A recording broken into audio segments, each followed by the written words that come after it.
Salut la grande famille, c'est encore Maro aussi BG. Si tu es nouveau, tu es nouvelle sur ma vidéo, faut t'abonner sur ma chaîne YouTube, ma page Facebook, Instagram. N'oubliez pas de partager mes vidéos et aussi liker. Bref, la famille, aujourd'hui nous avons une histoire mystique. Voilà. Précisément, ça se passe en Côte d'Ivoire, à Abidjan. Juste, oui, on va commencer. Vous savez, toujours on explique les histoires, c'est pour vraiment sensibiliser. Je ne suis pas là pour dire on va nuire d'autres personnes. Non, on est là pour sensibiliser et aussi on est là pour interpeller des personnes aussi qui disent faisons beaucoup très attention et aussi ayez aussi pitié de vos enfants. Parce que souvent, il y a des choses que nos grands-parents je peux dire, ont mis en place et aujourd'hui ça nous suit, nous qui sommes les petits-enfants. Voici une jeune fille que je dis, elle n'est pas mariée, mais elle a 29 ans. Elle va nous expliquer son histoire qu'elle est en train de traverser dans sa famille, où elle dit, dans sa famille, elles sont toutes belles. Même quand moi, je vois sa photo, je me dis, chier, la fille là aussi. Moi-même, je me suis posé la question, je dis, mais celle-là même, c'est une miss ou soit c'est photo de quelqu'un. Et c'est quand elle a lancé appel vidéo, j'ai vu Ahmed et dit merde, ça c'est créature ça. D'autres parce que je ne drape pas, mais je dis ce qui se passe. Parce que son histoire est vraiment terrible. Elle dit, dans les familles, elles sont toutes belles. Oui, elles sont toutes belles. Femmes comme garçons, eux tous sont beaux. Mais le problème, il n'y a pas quelqu'un qui s'est marié là-bas. Oui, il n'y a pas quelqu'un qui s'est marié dans leur vie et dans leur famille. Il dit c'est tantôt, ses soeurs, ses frères, eux tous sont célibataires. Qu'est-ce qui se passe au juste dans cette famille? Elle va nous expliquer, détailler tout. Où vraiment, cauchemar est devenu réalité. Vous savez, il y a des rêves, on ne joue pas avec ça. Et des deux aussi, j'aimerais vraiment prévenir les parents. Vous qui mettez vos enfants au monde, et puis vous partez prendre nom de telle personne, vos aïeux ou soit vos quoi là même là. Et les noms que vous donnez à vos enfants là, ça agit sur vos enfants. Hein. Il y a des vieux ou il y a des personnes même qui sont remplies de, je peux dire, qui sont remplies de leurs trucs là même bizarres. Quand ils donnent, quand il dit, ah, lui là c'est mon homo, ah c'est mon homo, ok. Le jour où la personne meurt, il va prendre tout héritage de ces nyama nyama là pour donner ça à ton fils. Un coup comme ça, tu vois ton fils, il était calme, un coup comme ça, il devient autre chose. On va écouter l'histoire. Et bien avant que je vais rentrer dans le but du sujet, la famille, voici l'audio. Le souci, c'est que dans notre famille, il y a un truc spirituel. Le côté familial, il y a une grande opposition côté mariage. Donc, moi j'ai vécu, après le baccalauréat, je suis venue vivre un peu chez mes tantes, côté paternel. Donc là-bas, j'ai vécu beaucoup de situations. Et il y a une fois où j'ai perdu mes dessous, c'est-à-dire mes caleçons sales, caleçons qu'il a portés, parce que là-bas, là, tellement qu'il sait que la maison est bizarre, mais c'est que la maison est bizarre spirituellement. Il n'aime pas laver caleçons, il met sur code, ça a resté, et puis tout le monde va voir. Chaque jour, mes caleçons sur code, il n'aimait pas. Donc mes caleçons, mes dessous, les protèges, les morceaux de pain, tout ça là. Moi j'aime porter, donc quand je porte, j'enlève, je mets dans un sachet. Le jour où je vais laver, je ramasse tout, je lave, je sèche tout, et puis j'enlève en même temps, je viens garder. Quand c'est sec. Donc c'est ce que je faisais. Parce que là-bas, il y a beaucoup de souris. Les souris mangeaient les dessous en désordre. On ne sait pas si c'est sorcier ou si c'est souris vraiment.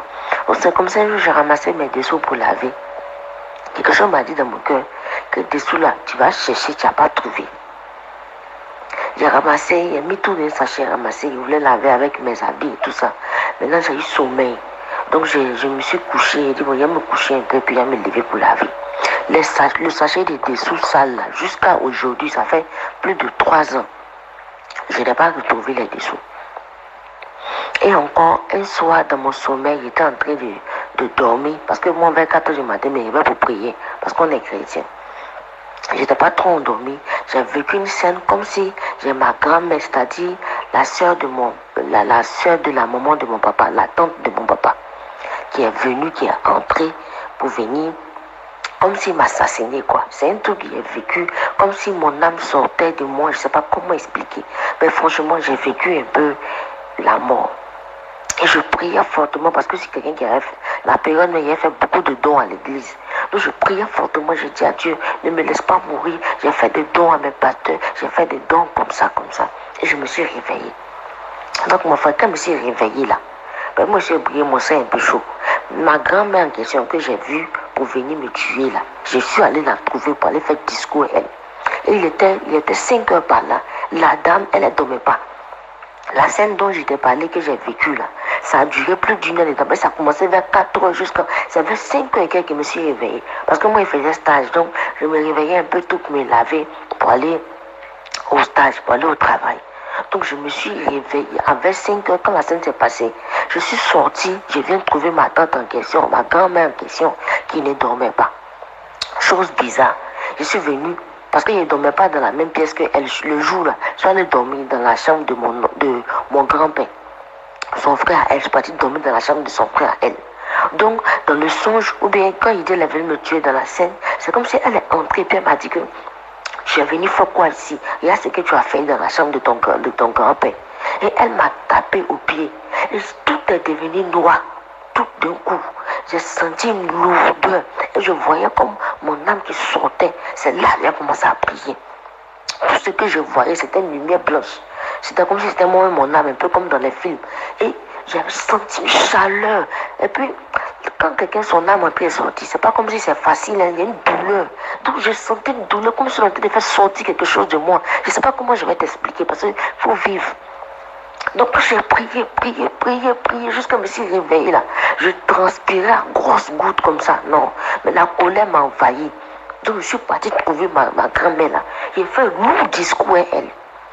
Quand j'ai fini de faire le discours avec elle, je me suis levée maintenant. Et puis je dis, je m'en vais, il est parti au travail. Je me suis levée, j'ai prié. J'ai appelé mon pasteur, on a prié. Je me suis lavée.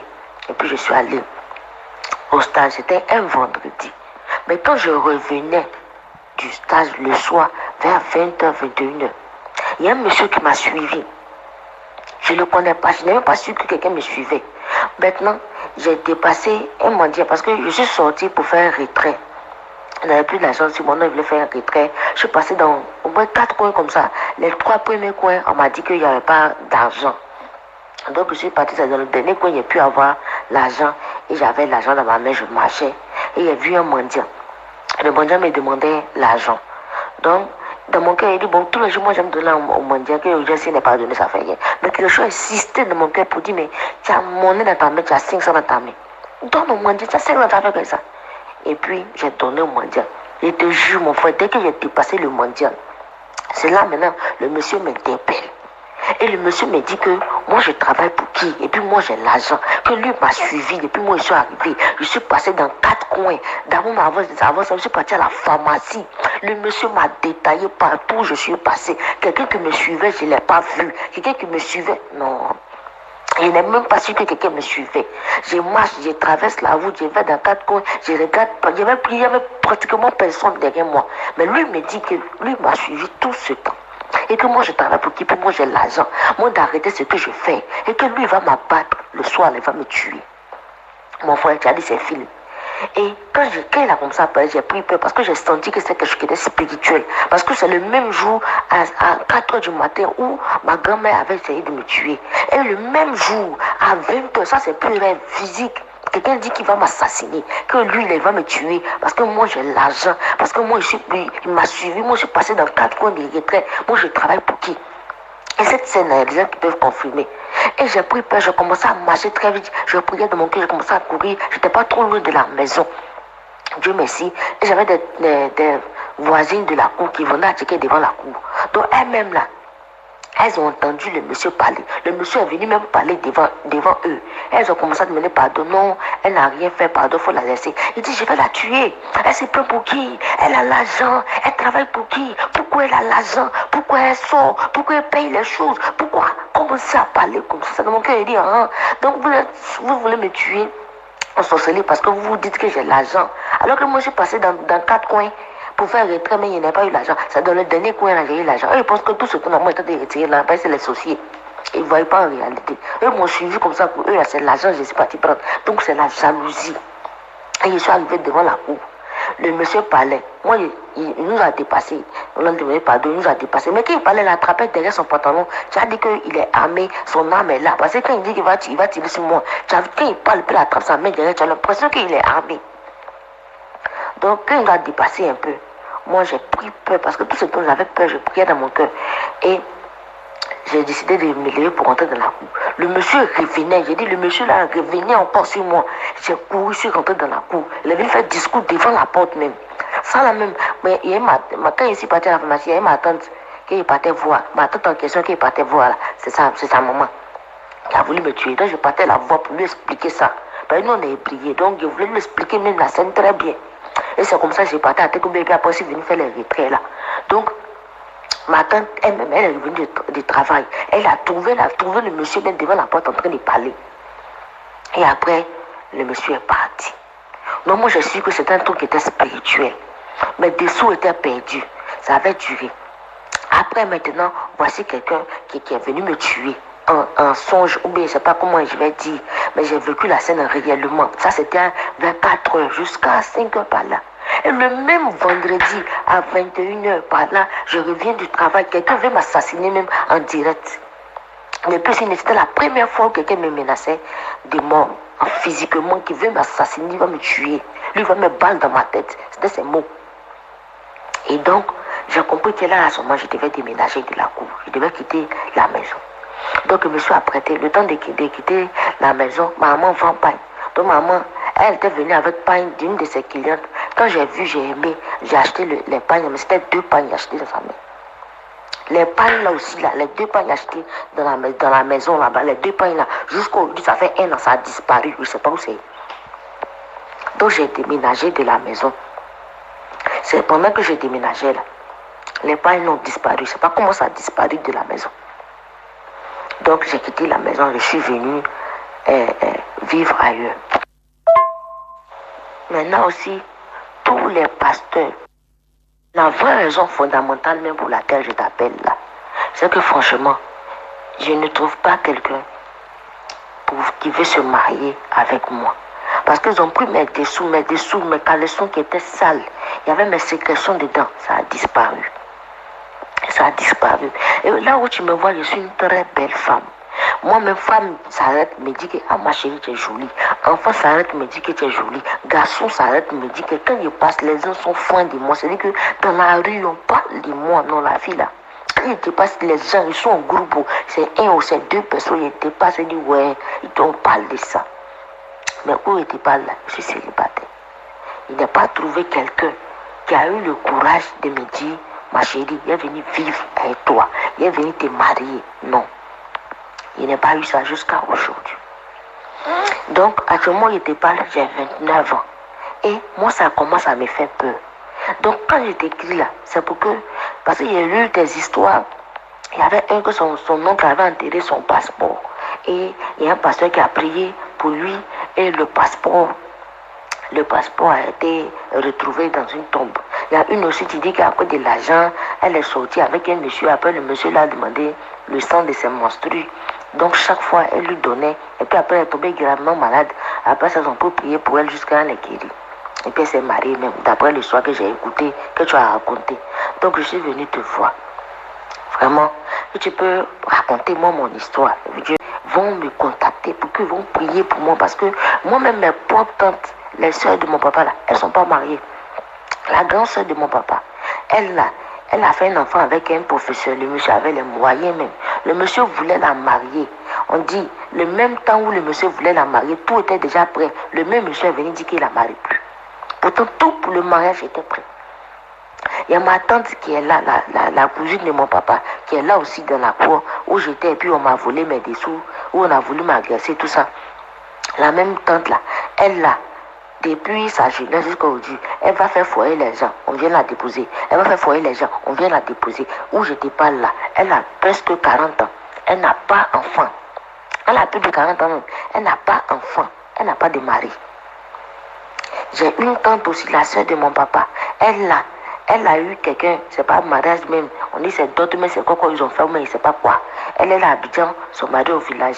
Depuis ils étaient ensemble, moi j'étais encore petite, jusqu'aujourd'hui, ils n'ont pas un seul enfant. Même pas un seul enfant. Il y a la sœur de mon papa encore. Elle est partie vivre avec quelqu'un. Elle a fait d'autres d'un quoi, ils vivaient ensemble. Ils ont fait 5 enfants. Le monsieur il est mort pour la laisser. Elle a 5 enfants. C'est elle qui, même foyer là, le monsieur n'a pas l'argent, elle se débrouillait. C'est elle-même, elle vendait, elle se battait pour soutenir son mari, pour envoyer les enfants à l'école. Le monsieur est mort. Elle a laissé ses 5 enfants, elle seule. Donc je ne connais pas quelqu'un qui s'est marié même dans la famille de mon papa. Mariage légal, je ne connais pas. Je ne les connais pas en tout cas. Ceux que moi je connais là, elles ne sont pas mariées. Je sais qu'il y a une cousine là-bas qui s'est mariée, son mari en France, elle-même aussi, qu'elle est ici, pour se lui seule et les enfants aussi. Mais à part elle, je ne connais pas quelqu'un qui s'est marié. Je ne connais pas. Maintenant, moi-même, ma grand-mère paternelle, la maman de mon papa, sa maman là, moi je suis son homo. Moi je porte le nom de ma grand-mère paternelle. Son nom là c'est Agolia. Donc le nom là c'est un nom, parce qu'elle m'a dit qu'elle était sorcière. C'est un nom d'adoration, c'est un nom qui a beaucoup de choses. Donc ça là, il y a le côté positif. Quand je porte le nom de quelqu'un, il y a le côté positif parce que ma grand-mère elle avait un peu les moyens, elle-même elle s'est mariée légalement, tout ça là. Il y a le côté positif mais aussi le côté négatif. Donc ça me crée beaucoup de blocages. Le nom de ma grand-mère que je porte, ça me crée beaucoup. Quand je vais prier, on me dit que le nom d'Agolia que je porte là, c'est un nom qui a beaucoup de problèmes, beaucoup de blocages, qui me bloquent beaucoup. Donc franchement. Bref, la famille, nous tous on a écouté l'audio, l'histoire de cette jeune demoiselle là, c'est très belle.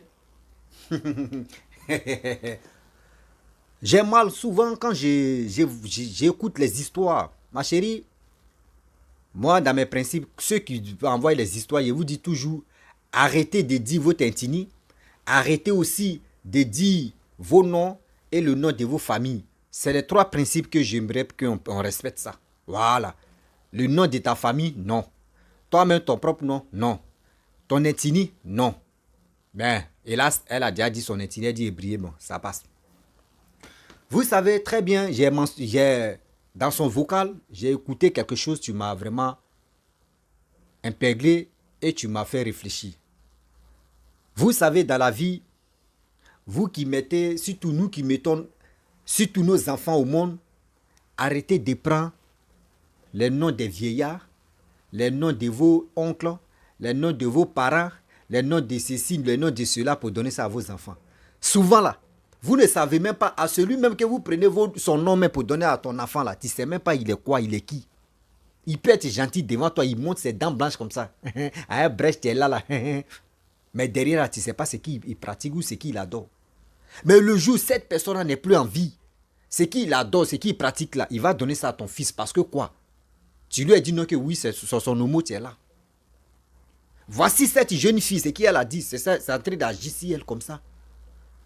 Tantôt tu vois, quand la personne en vie, tous tes trucs que tu fais, ça marche. Mais une fois que la personne meurt, c'est là maintenant tu vois, ton enfant devient bizarre. Ton enfant est poli. Ton enfant ne respecte pas. Ton enfant est ceci, ton enfant est ça. Toi, mais pose-toi la question. C'est ça, beaucoup de personnes oublient. C'est ça tellement. Il dit, beaucoup de personnes oublient. Arrêtez de donner les noms à vos enfants, les noms de Téman, de Dagobert, Seri Digbe, Nguessan, Robert, Amani, j'en passe. Les noms, vieux noms là, enlevez ça.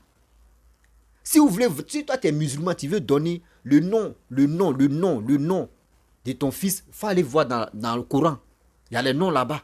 Si tu es chrétien, il faut aller voir dans la Bible. Il y a les noms là-bas. Arrêtez de donner les noms de vos enfants, les vieux noms. Souvent même, tu vois l'enfant, mais il est petit, quand tu vois le nom qu'ils vont lui donner, le nom mais pèse sur lui-même d'abord. Un enfant comme ça, qui s'appelle Dagobert, comment lui, mais sa vie va être woko yoko. Sa vie va être embrouillée comme ça. Quelqu'un qui est né comme tout à l'heure là, on lui donne un nom même, tu le dépasses même. Comment l'enfant va grandir avec un nom, tu le dépasses, mais comment il va réussir dedans? Il y a des jolis noms. Et il y a les jolis noms, il y a les jolis prénoms. Souvent, mais quand ils disent, il y a les noms mais rares. Quand on dit ça, on dit, waouh, mais c'est quel nom ça? C'est quel nom? Il y a les noms, on dit, gestule. Souvent, toi, mais tu te poses la question, tu dis, merde, ça, c'est quel nom? C'est nom rare. Il y a les noms, on dit, on trouve ça dans la Bible. On trouve, c'est bon. Arrêtez de donner le nom de vos grands-parents, de vos tantans à vos enfants. Tu ne sais même pas, ton grand-père qui est mort depuis fort longtemps, tu ne l'as jamais vu. On parle de lui. Tu vas prendre son nom là, tu vas donner ça à ton enfant. Mais ça tombe là-bas, il va se réveiller, il va dire voilà, voici j'attendais les carnations. Et tu vois, on dit non, le vieillard est mort là, ton grand-père là, mais il a le même comportement, non, ton fils là, il a le même comportement comme son grand-père ou sa grand-mère. Comment ça? Tu te poses la question. Déjà, c'est lui, mais il était tranquille là-bas, avec ses nyama là, avec tous ces poubelles là, il était avec ça dans sa tombe là-bas. Tu es venu le réveiller parce que tu as donné le nom. Son nom là, tu as donné ça à ton fils ou à ta fille. C'est là, la personne va se réveiller dans sa tombe là-bas. Il dit voilà, c'est que je suis encore vivant, oui, je suis encore vivant. C'est là maintenant, l'enfant va devenir autre chose. L'enfant, tu étais poli. Souvent, même l'enfant, et arrêtez ça. Arrêtez ça souvent. Il y a des choses, on ne fait plus ça. Il y a des choses, on ne fait plus ça. Avant de donner le nom même à telle personne, mon frère, il faut réfléchir. Il faut réfléchir. Vous ne savez pas quand tu dis à telle personne, voici ton homo, tu es là, là. C'est comme tu lui as dit, voyez, il fait vert, il faut rouler. C'est-à-dire, l'enfant là, c'est pour nous deux. L'enfant, la personne là, même quand il veut manger, il dit, ouais, il beurre, il dit, hé, mon homo, il faut appeler mon homo, on manger ensemble. À manger ensemble là, tu ne sais pas ce qu'il est en train de faire à l'enfant là. Tu ne sais pas, il est en train d'initier l'enfant là, tu ne sais pas. Quand l'enfant n'est pas là, son homo va garder manger là. Ah, moi, je vais attendre mon homo là d'abord. S'il ne vient pas ou si elle ne vient pas là, il ne mange pas parce que c'est mon homo, c'est moi. Tu ne sais pas pourquoi la personne fait ça. Vous ne savez pas. Arrêtez ça. Arrêtez ça. Il y a des choses qu'on ne fait plus. Quittons dans cette posture-là. Je pense que cette vidéo-là va servir beaucoup de leçons aux gens. Arrêtez de donner le nom de vos enfants anonyme, quoi là. Excusez-moi, je ne suis pas français. Moi, je parle ma langue maternelle. Si il dit parler ma langue maternelle, il n'y a pas quelqu'un tu peux. Il dit, c'est un tu peux. Voilà. Vous comprenez? Donc, je parle bien ma langue paternelle. Je ne parle pas maternelle. Paternelle, là, c'est BT de Dalois. Si il dit, je vais parler BT de Dalois, on ne va pas quitter ici. Pour maternelle, là, il ne maîtrise pas. Donc, mon français, là, il dit, ceux qui ne sont pas là à l'école, on est dedans. Mon frère, ma soeur, quand il parle là, tu attends, non? On est dedans. Donc, si vous voulez là, venez me contredire, parce que je vois des gens qui viennent, tu ne sais pas bien t'exprimer en français, mais je vois des gens qui font ça, ils sont des vrais salauds.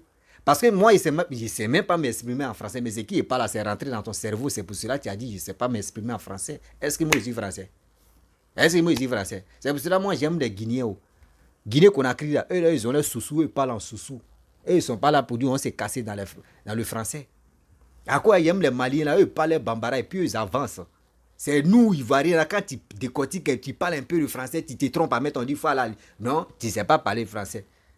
Je vois les commentaires, ceux qui vont me dire ça là. Je vous prends PV, je fais portrait pour vous, non. Vous allez comprendre. Non, on est en train de sensibiliser les gens et puis vous venez casser la tête à l'homme ici. Bon, la famille, c'était juste ça. Vous qui avez des idées ou soit vous qui avez vraiment des histoires, je suis disponible. Vous pouvez me contacter je peux dire par commentaire pour dire, Rossi, vraiment on a des histoires ou on a une histoire. Je veux ton numéro, je mets mon numéro. Et des deux encore. Si mon messenger, je suis ouvert à tout le monde, voilà, vous pouvez vraiment me contacter sur mon messenger et je peux vous répondre immédiatement et on peut échanger. Je vous donne mon numéro. Il y a tellement des histoires. Parce que ce qu'on fait, moi, surtout ce que je fais et vous aussi, à travers vos commentaires, vous me donnez la force et vous partagez mes vidéos, c'est pour sensibiliser, c'est pour faire très attention. Dans la vie, ne soyons pas ignorants. Parce que si on ne fait pas ça là, il y a d'autres qui vont dire, oh, ça là, ça n'existe pas. Ça existe. Si ça t'a pas quoi arrivé là, tu ne peux pas croire. Tu ne peux pas croire que ça existe. Mais si quelqu'un d'autre ou quelqu'un d'autre a vécu et il est en train de parler de ça, mon frère, dis-toi que ça existe. Voilà. Donc, je vous dis, si tu es nouveau, tu es nouvelle sur ma vidéo, il faut t'abonner sur ma chaîne YouTube, ma page Facebook, Instagram. N'oubliez pas de partager mes vidéos et aussi likez. Je vous dis à très bientôt. Ciao. Bisous. En ensemble.